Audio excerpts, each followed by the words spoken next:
नमस्कार, मैं हूं आपके साथ कनिका अरोरा और आप देख रहे हैं सुदर्शन न्यूज। शाम के 6 बज चुके हैं और वक्त हो चला है रण क्षेत्र का। रण क्षेत्र में हम चर्चा करेंगे, लेकिन उससे पहले आपको सीधे सुनाते हैं जहां इस वक्त संसद में प्रधानमंत्री नरेंद्र मोदी क्या कुछ कह रहे हैं।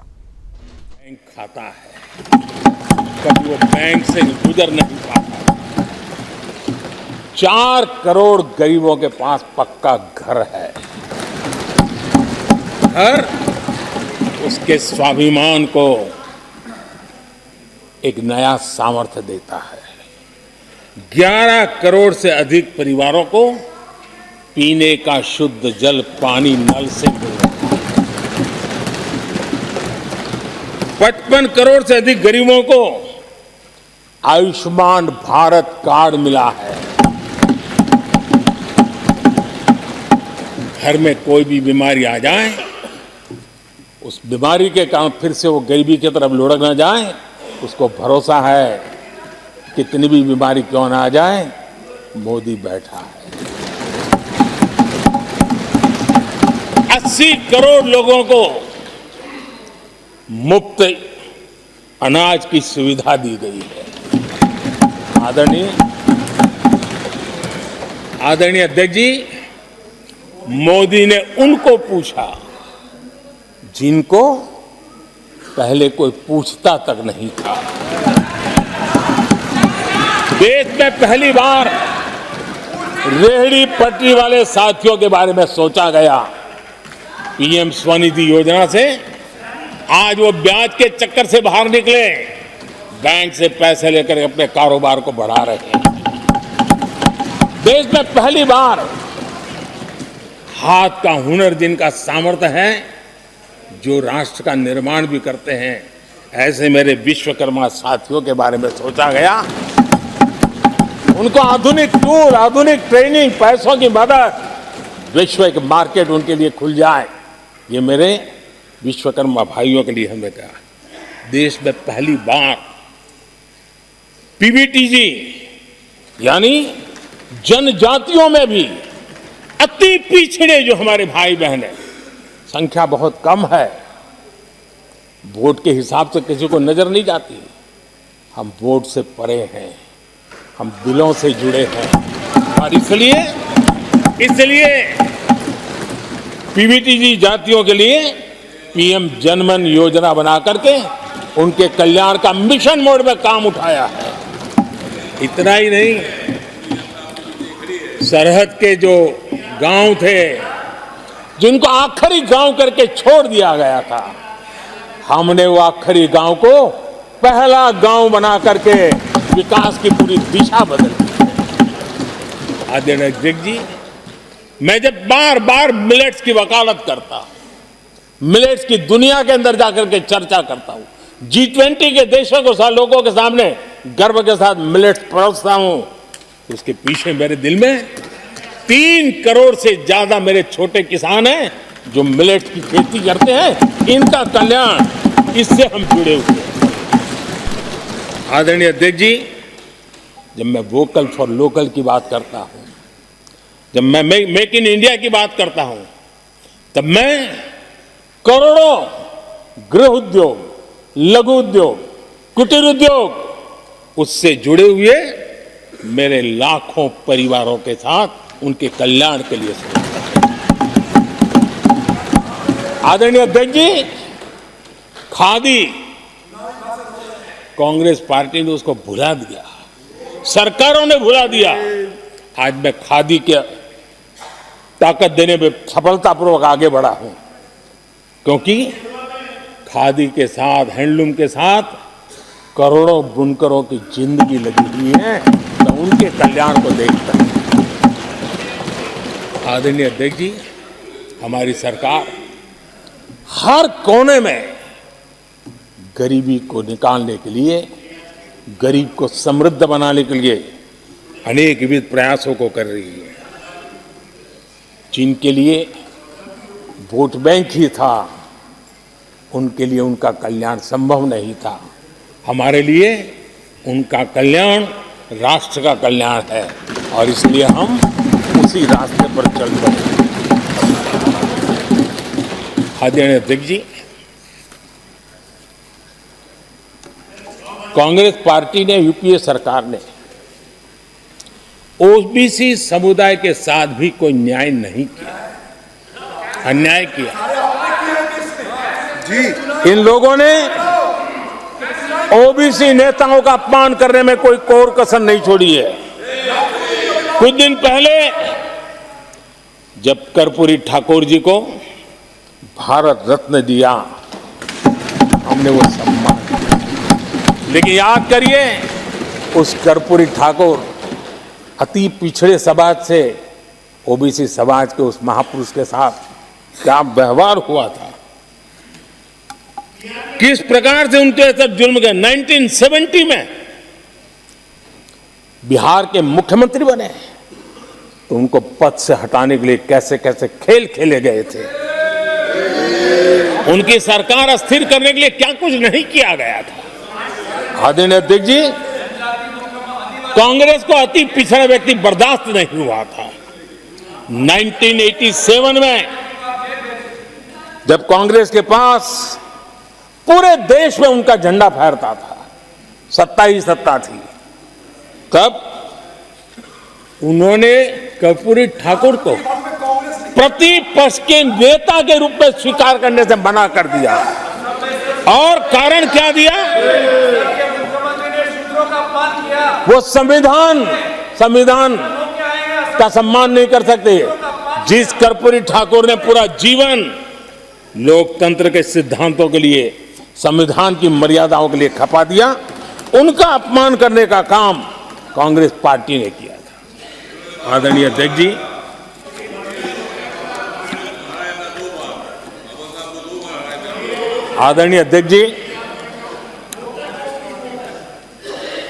कांग्रेस के हमारे साथियों को आजकल इस पर बहुत चिंता जताते हैं कि सरकार में ओबीसी कितने लोग हैं, कितने पद पर कहाँ है, उसके हिसाब किताब करते रहते हैं। लेकिन मैं हैरान हूं, उनको इतना सबसे बड़ा ओबीसी नजर नहीं आता है। कहाँ आंखें बंद करके बैठ जाते हैं। आदरणीय अध्यक्ष जी, जरा मैं ये दुनिया भर की चीजें करते हैं, मैं कहना चाहता हूं, ये ओबीसी जात ये क्लास है। ये यूपीए के समय एक एक्स्ट्रा कॉन्स्टिट्यूशनल बॉडी बनाई गई थी, जिसके सामने सरकार की कुछ नहीं चलती थी। नेशनल एडवाइजरी काउंसिल, जरा कोई निकाल करके देखे उसमें क्या कोई ओबीसी था क्या? जरा निकाल के देखिए। इतनी बड़ी बड़ी पावरफुल बॉडी बनाई थी और वो तो अपॉइंट कर रहे थे। आदरणीय अध्यक्ष जी, पिछले 10 वर्षों में नारी शक्ति के सशक्तिकरण को लेकर के अनेक विविध कदम उठाए गए। नारी के नेतृत्व में समाज के सशक्तिकरण पर काम किया गया है। आदरणीय अध्यक्ष जी, अब देश की बेटी, हिंदुस्तान में कोई ऐसा सेक्टर नहीं है जहां देश की बेटियों के लिए दरवाजे बंद हो।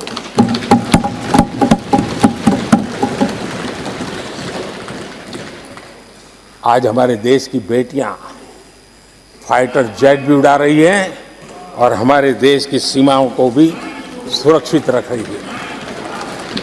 आदरणीय अध्यक्ष महोदय, ग्रामीण व्यवस्था, अर्थव्यवस्था हमारी है। Women self help group 10 crore बहनें जुड़ी है और आर्थिक गतिविधि करती है और ग्रामीण अर्थव्यवस्था को वो नई ताकत दे रही है। और मुझे आज खुशी है कि इन प्रयासों का परिणाम है कि आज करीब करीब 1 करोड़ लखपति दीदी आज देश में। और जब मेरी उनसे बातें होती है, उनका जो आत्मविश्वास देखता हूं, मेरा पक्का विश्वास है हम जिस तरह आगे बढ़ रहे हैं आने वाले हमारे कार्यकाल में 3 करोड़ लखपति दीदी हमारे देश के अंदर देखेंगे। आप कल्पना कर सकते हैं गांव की अर्थव्यवस्था को कितना बड़ा बदलाव हो जाएगा। आदरणीय अध्यक्ष जी, हमारे देश में बेटियों के संबंध में जो पहले सोच थी, समाज के घर में घुस गई थी, दिमाग में भी घुस गई थी, आज वो सोच कितनी तेजी से बदल रही है। थोड़ा सा बारीकी से देखेंगे तो हमें पता चलेगा कितना बड़ा सुखद बदलाव आ रहा है।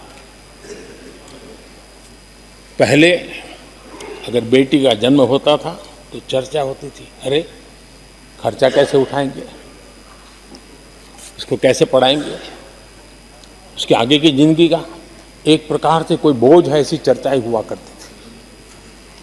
आज बेटी पैदा होती है तो पूछा जाता है, अरे सुकन्या समृद्धि अकाउंट खुला कि नहीं खुला। बदलाव। आदरणीय जी, पहले सवाल होता था प्रेग्नेंट होने पर नौकरी नहीं कर पाओगे। पहले ये बात होती थी प्रेग्नेंट होने पर नौकरी नहीं कर पाओगे। आज कहा जाता है 26 हफ्ते की पेड लीव और बाद में भी अगर चाहिए तो मिलेगी। ये बदलाव होता है।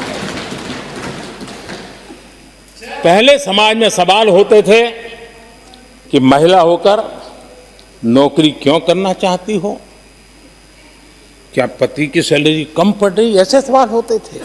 आज लोग पूछ रहे हैं, मैडम आपका जो स्टार्टअप है ना बहुत प्रगति कर रहा है, क्या मुझे नौकरी मिलेगी। ये बदलाव।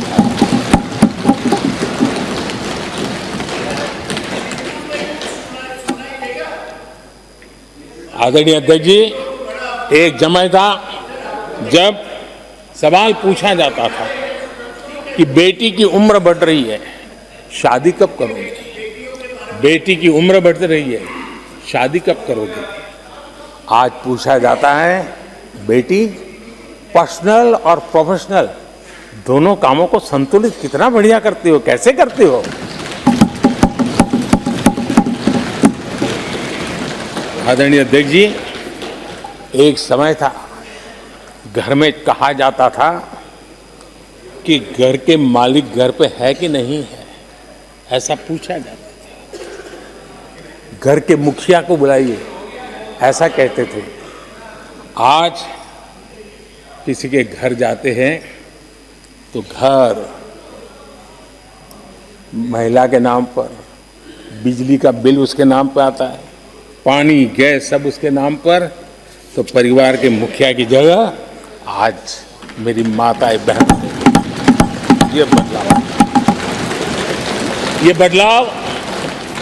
बदलाव अमृतकाल में विकसित भारत का हमारा जो संकल्प है ना, इसकी एक बहुत बड़ी शक्ति के रूप में उभरने वाला है और मैं उस शक्ति के दर्शन कर पा रहा हूं। आदरणीय अध्यक्ष महोदय,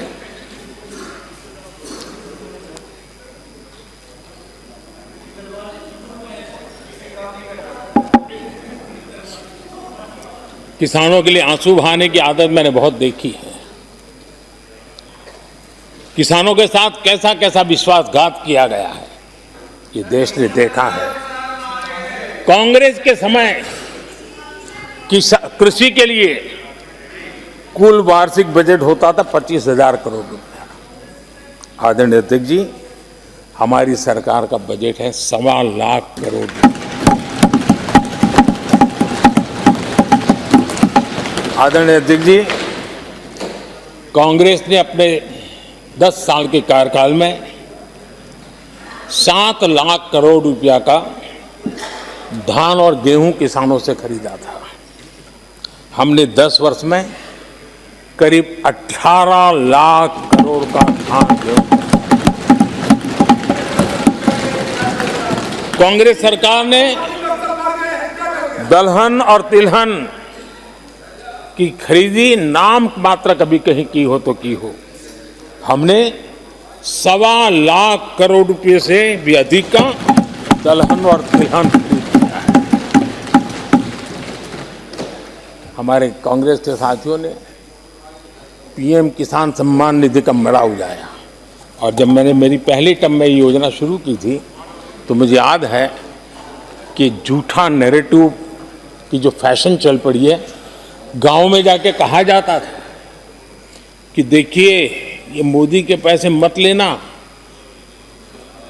ये चुनाव एक बार जीत गया तो सारे पैसे ब्याज समेत तुमसे वापस मांगेगा, ऐसा झूठ फैलाया गया था। किसानों को इतना मूर्ख बनाने की कोशिश की गई थी।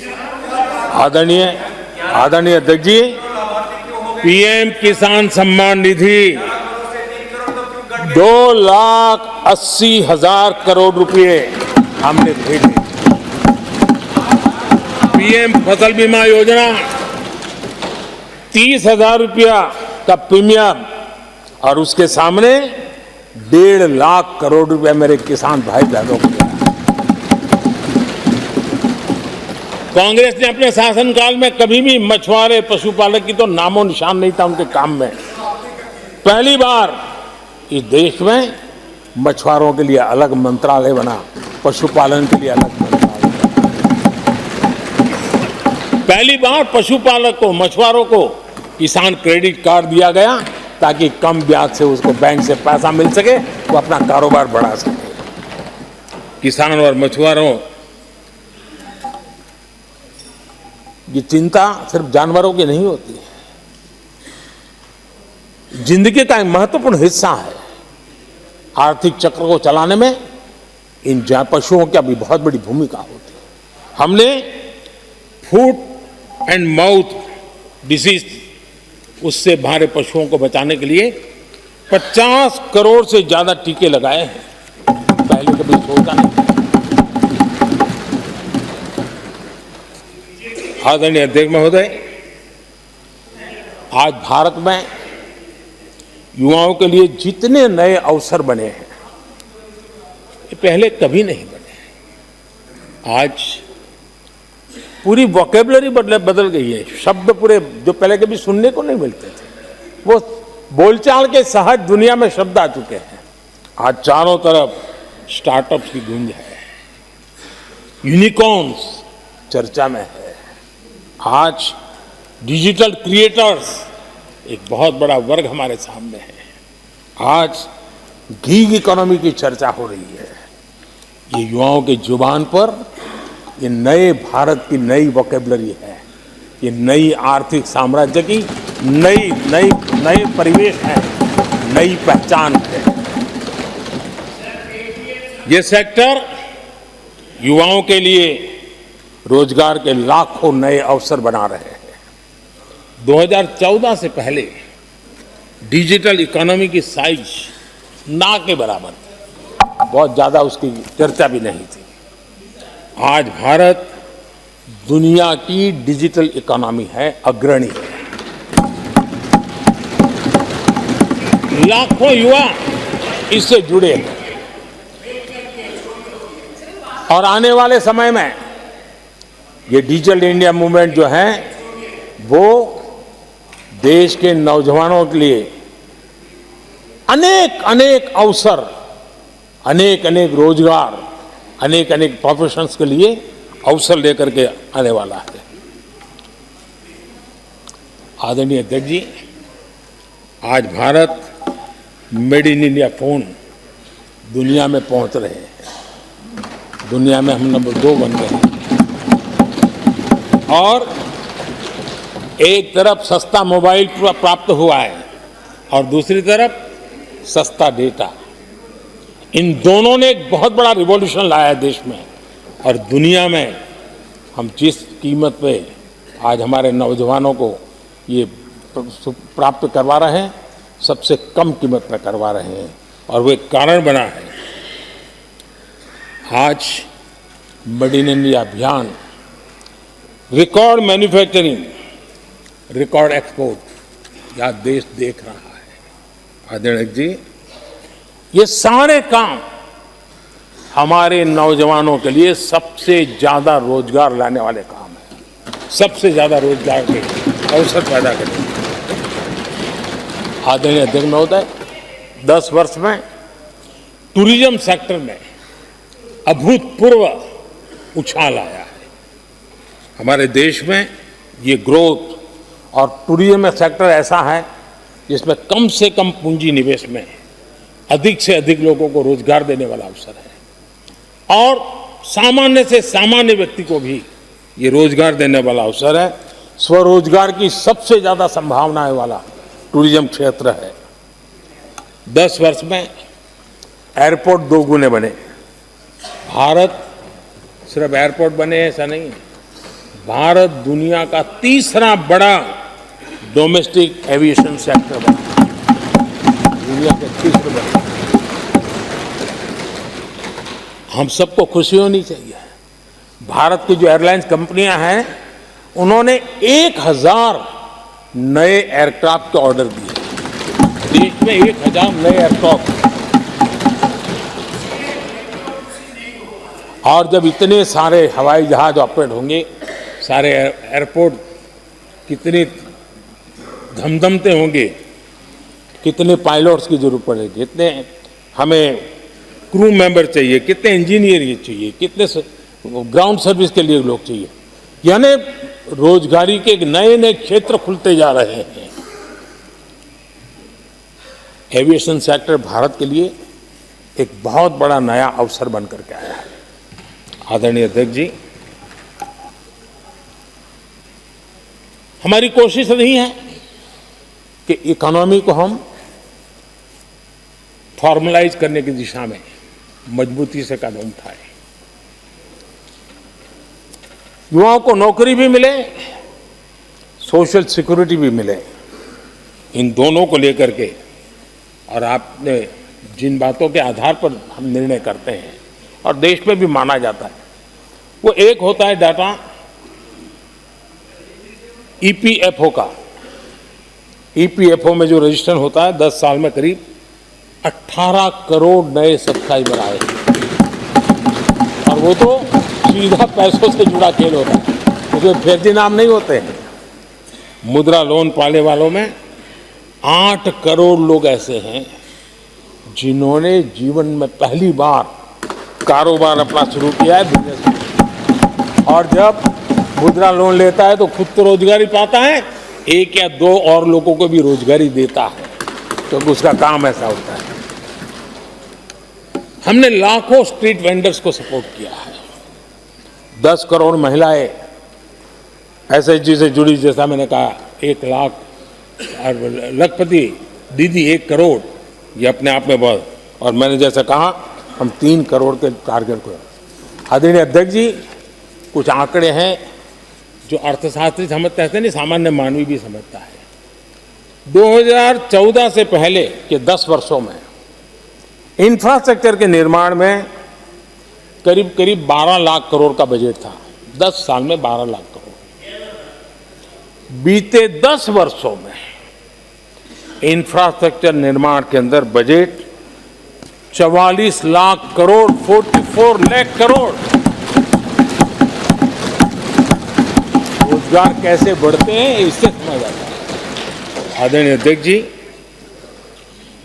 इस राशि से जितनी बड़ा मात्रा में काम हुआ है, उसके कारण इतने लोगों को रोजी रोटी मिली है, इसका आप अंदाज कर सकते हैं। हम भारत को मैन्युफैक्चरिंग का, रिसर्च का, इनोवेशन का हब बने, उस दिशा में देश की युवा शक्ति को प्रोत्साहित कर रहे हैं, व्यवस्थाएं विकसित कर रहे हैं, आर्थिक मदद के योजनाएं बना रहे हैं। आदरणीय अध्यक्ष जी, एनर्जी के क्षेत्र में हम हमेशा डिपेंडेंट रहे। एनर्जी के सेक्टर में हमें आत्मनिर्भर होने की दिशा में बहुत कुछ करने की आवश्यकता है और हमारी कोशिश है ग्रीन एनर्जी की तरफ। हाइड्रोजन को लेकर के हम बहुत बड़ी मात्रा में आगे बढ़ रहे हैं, उसमें अभूतपूर्व निवेश। उसी प्रकार से दूसरा क्षेत्र है जिसमें भारत को लीड लेनी होगी, वो है सेमीकंडक्टर। पिछली सरकारों ने जितने प्रयास किए लेकिन सफलता नहीं मिली। अब हम जिस स्थिति में पहुंचे हैं, मैं विश्वास से कहता हूं हमारे 3 दशक खराब भले हो गए, लेकिन आने वाला समय हमारा है। हम सेमीकंडक्टर के क्षेत्र में अभूतपूर्व निवेश में देख रहा हूं और भारत दुनिया को एक बहुत बड़ा कंट्रीब्यूशन करेगा। इन सारे कारणों से आदरणीय अध्यक्ष जी, क्वालिटी जॉब की संभावनाएं बहुत बढ़ने वाली है और जिसके कारण समाज में जैसे जैसे हमने एक अलग स्किल मिनिस्ट्री बनाई, उसके पीछे ही तो ये है कि देश के नौजवानों को हुनर मिले और ऐसे अवसर मिले, और हम इंडस्ट्री 4.0 उसके लिए मैन पावर को तैयार करते हुए आगे बढ़ने की दिशा में काम कर रहे हैं। आदरणीय अध्यक्ष जी, यहाँ महंगाई को लेकर के काफ़ी कुछ बातें की गई है। मैं जरूर चाहूँगा कि देश के सामने कुछ सच्चाइयाँ आनी चाहिए। इतिहास गवाह है, जब भी कांग्रेस आती है महंगाई लाती है।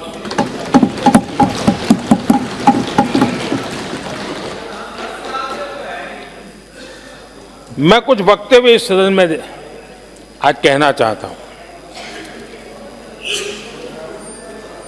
और किसी की आलोचना करने के लिए नहीं कह रहा हूं, लेकिन हो सकता है कि हमारी बात जो समझ नहीं पाते हैं वो अपने लोगों की बात को समझने का प्रयास करेंगे। कहा गया था कभी,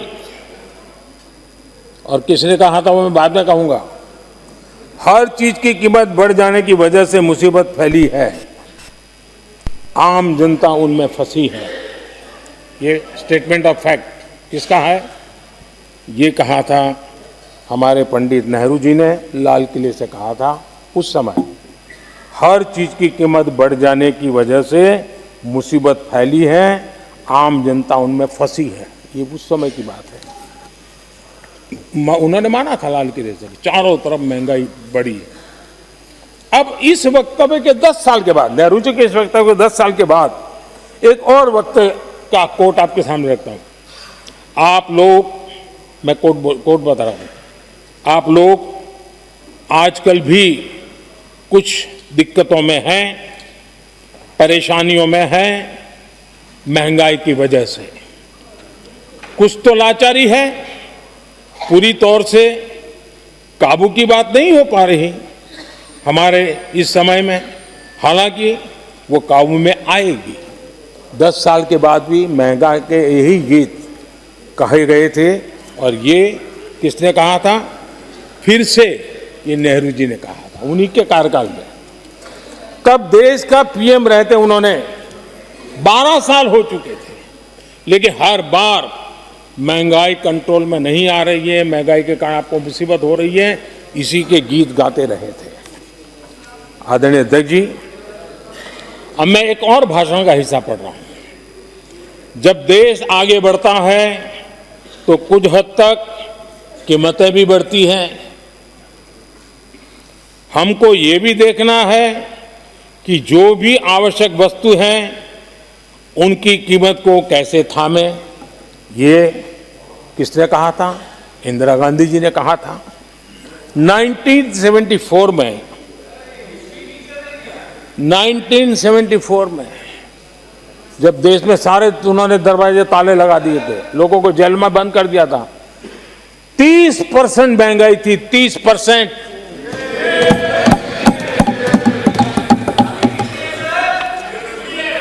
आदरणीय अध्यक्ष जी,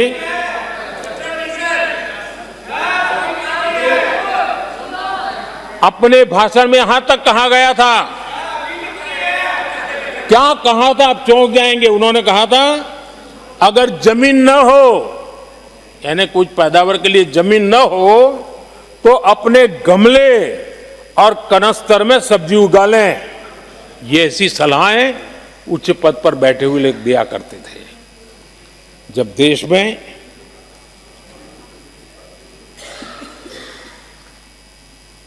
महंगाई को लेकर के 2 गाने सुपर हिट हुए थे हमारे देश में, घर घर गाए जाते थे। एक महंगाई मार गई और दूसरा महंगाई डायन खाए जा, डायन खाए जात है। और ये दोनों गाने कांग्रेस के शासनकाल में आए। आदरणीय अध्यक्ष जी, यूपीए के शासनकाल में महंगाई डबल डिजिट में थी, डबल डिजिट में महंगाई थी, इसको नकार नहीं सकते हैं। और यूपी का सरकार का तर्क क्या था जी? असंवेदनशीलता। ये कहा गया था कि महंगी आइसक्रीम खा सकते हो तो महंगाई का रोना क्यों रो रहे हो, ये कहा गया था, ये कहा गया था। जब भी कांग्रेस आई है उसने महंगाई को ही मजबूत किया। आदरणीय अध्यक्ष जी, हमारी सरकार ने महंगाई को लगातार नियंत्रण में रखा है। दो युद्ध के बावजूद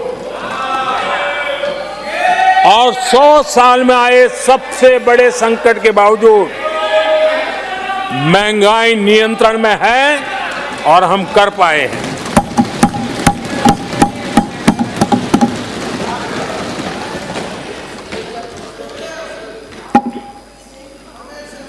आदरणीय अध्यक्ष जी, यहां पर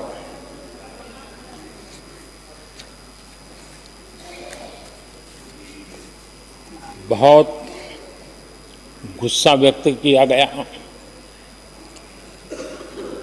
जितना हो सका उतने कठोर शब्द में गुस्सा व्यक्त किया गया। उनका दर्द मैं समझता हूं, उनकी मुसीबत और ये गुस्सा मैं समझता हूं, क्योंकि तीर निशाने पर लगा है।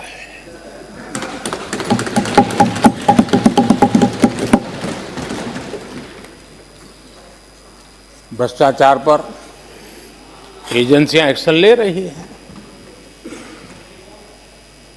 उसको लेकर भी इतना गुस्सा, क्या क्या शब्दों का प्रयोग किया जा रहा है। आदरणीय अध्यक्ष जी, 10 साल पहले हमारे सदन में, पार्लियामेंट में क्या चर्चा होती थी? सदन का पूरा समय घोटालों की चर्चा पर जाता था, भ्रष्टाचार की चर्चा पर जाता था, लगातार एक्शन की डिमांड होती थी। सदन यही मांग करता रहता था, एक्शन लो, एक्शन लो, एक्शन लो। वो कालखंड देश ने देखा है, चारों तरफ भ्रष्टाचार की खबरें रोजमर्रा। और आज जब भ्रष्टाचारियों पर एक्शन लिया जा रहा है तो लोग उनका समर्थन में हंगामा करते हैं। आदरणीय अध्यक्ष जी, इनके समय में एजेंसियों का सिर्फ और सिर्फ राजनीतिक उपयोग के लिए उपयोग किया जाता था, बाकी उनको कोई काम करने नहीं दिया जाता था। अब आप देखिए उनके कालखंड में क्या हुआ। पीएमएलए एक्ट के तहत हमने पहले के मुकाबले 2 गुने से अधिक केस दर्ज किए। कांग्रेस के समय में ईडी ने 5,000 करोड़ रुपए की संपत्ति जब्त की। हमारे कार्यकाल में ईडी ने 1 लाख करोड़ रुपए की संपत्ति, देश का लूटा हुआ माल देना ही पड़ेगा। और जिनका इतना सारा माल पकड़ा जाता हो, नोटों के ढेर पकड़े जाते हो। और अधीर बाबू तो बंगाल से आते हैं, देखे हैं नोटों के ढेर उन्होंने। तो किस किस के घर में से पकड़े जाते, किस किस राज्यों में पकड़े जाते थे। ये देश ये नोटों के ढेर देख देख करके चौंक गया है। लेकिन अब जनता को आप मूर्ख नहीं बना सकते। जनता देख रही है कि किस प्रकार से यूपीए सरकार में जो भ्रष्टाचार की बातें होती थी उसका टोटल 10-15 लाख करोड़ का रहा है, चर्चा होती थी। हमने लाखों करोड़ के घोटाले तो अटकाए, लेकिन उन सारे पैसों को गरीबों के काम लगा दिया, गरीबों के कल्याण के लिए। अब बिचौलियों के लिए गरीबों को लूटना बहुत मुश्किल हो गया है। Direct benefit transfer, Jan Dhan account, Aadhaar, mobile, उसकी ताकत हमने पहचानी है। 30 लाख करोड़ रुपए से ज्यादा रकम हमने लोगों के खाते में सीधी पहुंचाई। और अगर कांग्रेस के एक प्रधानमंत्री ने कहा था कि 1 रुपया भेजते हैं 15 पैसे पहुंचते हैं, अगर उस हिसाब से मैं देखूं तो हम जो 30 लाख भेजे हैं, अगर उनका जमाना होता तो कितना रुपया कहां चला जाता, इसका हिसाब लगाइए। 15% मुश्किल से लोगों के पास पहुंचता, बाकी सब कहां चला जाता। आदरणीय अध्यक्ष जी, हमने 10 करोड़ फर्जी नाम हटाए हैं। अभी लोग पूछते हैं पहले इतना आंकड़ा था, क्यों कम हुआ?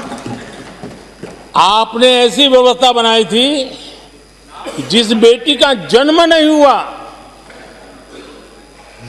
हुआ उसको आपके यहां से विधवा पेंशन जाते थे। और ऐसे सरकारी योजनाओं को मारने के जो रास्ते थे ना, 10 करोड़ फर्जी नाम बंद किए। ये जो परेशानी है ना इन चीजों की है, क्योंकि रोजमर्रा की काय उनकी बंद हो गई है। आदरणीय अध्यक्ष जी, हमने ये फर्जी नामों को हटाने से करीब 3 लाख करोड़ रुपया फर्जी हाथों में जाने से बचाया, गलत हाथों में जाने से बचाया। देश के टैक्स पेयर का पाई बचाना और सही काम में लगाना, इसके लिए हमने जीवन खपा रखे हैं। आदरणीय अध्यक्ष जी, सभी राजनीतिक दलों को भी सोचने की जरूरत है और समाज में भी जो लोग बैठे हैं उनको देखने की जरूरत है।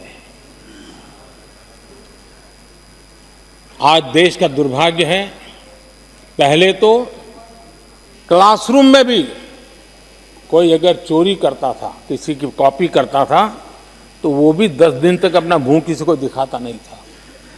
आज जो भ्रष्टाचार के आरोप जिन पे सिद्ध हो चुके हैं, जो जेलों में समय निकाल करके पैरोल पर आए, आज वॉशिंग मशीन से भी बड़ा कंधे पे लेकर के महिमा मंडन कर रहे हैं ऐसे चोरों का सार्वजनिक जीवन में। कहां ले जाना चाहते हो देश को तुम? जो सजा हो चुकी है, मैं ये तो समझता हूं कि आरोप जो है उनके लिए तो आप सोच सकते हैं, लेकिन जो गुनाह सिद्ध हो चुका है, जो सजा काट चुके हैं, जो सजा काट रहे हैं, ऐसे लोगों का महिमा मंडन करते हो आप? कौन सा कल्चर देश की भावी पीढ़ी को क्या प्रेरणा देना चाहते हो आप? कौन से रास्ते और ऐसी कौन सी आपकी मजबूरी है?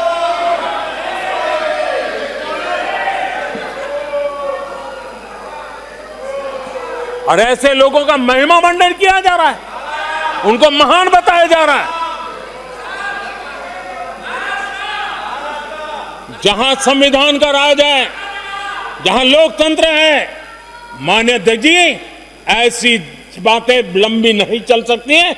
ये लोग लिख करके रखें, ये जो महिमा मंडन का काम चल रहा है उनका, वो अपने ही खात्मे की चिट्ठी पे सिग्नेचर कर रहे हैं लोग।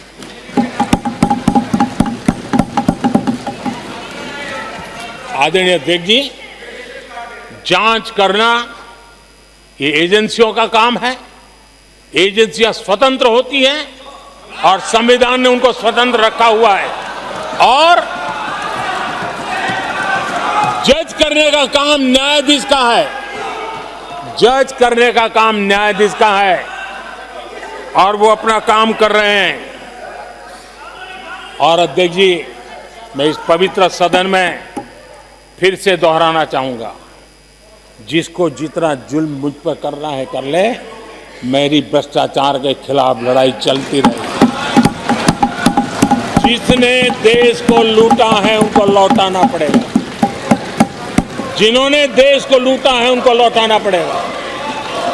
ये मैं देश को इस सदन की पवित्र जगह से वादा करता हूं। जिसको जो आरोप लगाना है लगा लें, लेकिन देश को लूटने नहीं दिया जाएगा और जो लूटा है वो लौटाना पड़ेगा। आदरणीय अध्यक्ष जी, देश सुरक्षा और शांति का एहसास कर रहा है। पिछले 10 वर्ष की तुलना में सुरक्षा के क्षेत्र में देश आज वाकई सशक्त हुआ है। आतंकवाद, नक्सलवाद एक छोटे दायरे में अब सिमटा हुआ है।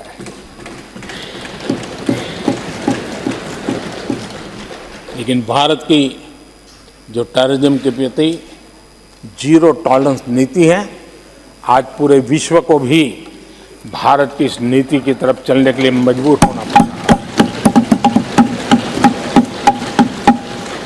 भारत की सेनाएं सीमाओं से लेकर के समंदर तक अपने सामर्थ्य को लेकर के आज भी थाक है। हमें हमारी सेना के पराक्रम पर गर्व होना चाहिए। हम कितना ही उनके मोरल तोड़ने की कोशिश करें, मुझे मेरी सेना पर भरोसा है। मैंने उनके सामर्थ्य को देखा है। कुछ राजनेता सेना के लिए हल्के फुल्के शब्द बोल दें, इससे मेरे देश की सेना डिमोरलाइज होगी। ये सपनों में कोई रहते तो निकल जाए। देश के मूड को वो खत्म नहीं कर सकते। और किसी के एजेंट बन करके इस प्रकार की भाषा अगर कहीं से भी उठती है, देश कभी स्वीकार नहीं कर सकता है। और जो खुलेआम देश में अलग देश बनाने की वकालत करते हैं,